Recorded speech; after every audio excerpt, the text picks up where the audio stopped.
60 years later, he returned to utter the unforgettable cry, "Let my people go." 10 times Pharaoh said no to Moses, and 10 times God struck Egypt with catastrophic plagues, ultimately killing all Egyptian firstborn males. Finally, Pharaoh let the Israelites go, but then changed his mind and pursued Moses and his followers to the edge of the sea. It looked like the Israelites were trapped. But then the impossible happened. The sea parted, and the Israelites crossed to safety. Moses now led his followers to Mount Sinai, where they received the 10 Commandments, the sacred laws they would take with them to the Promised Land. Most scholars believe this story is a myth. So even when the evidence is staring them in the face, they ignore it.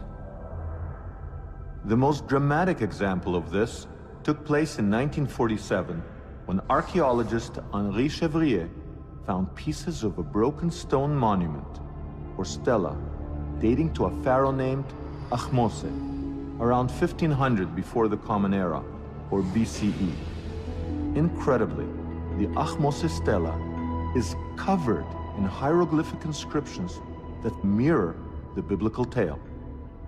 Today, it lies abandoned in the basement of the Cairo Museum, and all our attempts to get access to it were unsuccessful.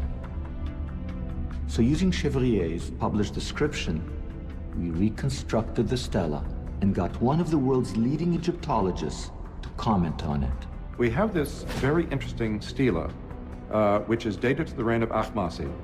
It records a tremendous catastrophe that happened to Egypt. We're not quite clear what it was, but it involved rain and thunder and lightning and such a storm that rarely happens in Northeast Africa. I mean, that's a dry area. It sounds peculiar to me that the biblical tradition preserves the memory of plagues, which involve climatic cataclysms.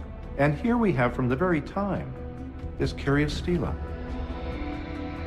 This curious stela may in fact hold the key to the Exodus enigma. Let's take a closer look. The Bible says that at the time of the Exodus, there was a great storm.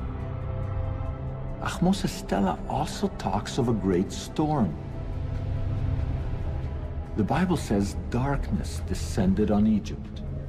The stela says that Egypt was enveloped in darkness.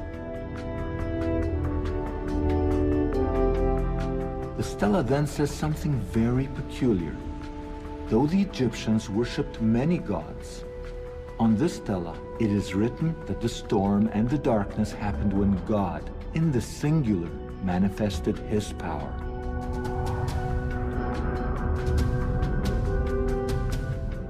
The Bible describes Pharaoh, but never names him. Because of this stela, we now know his name. Ahmose.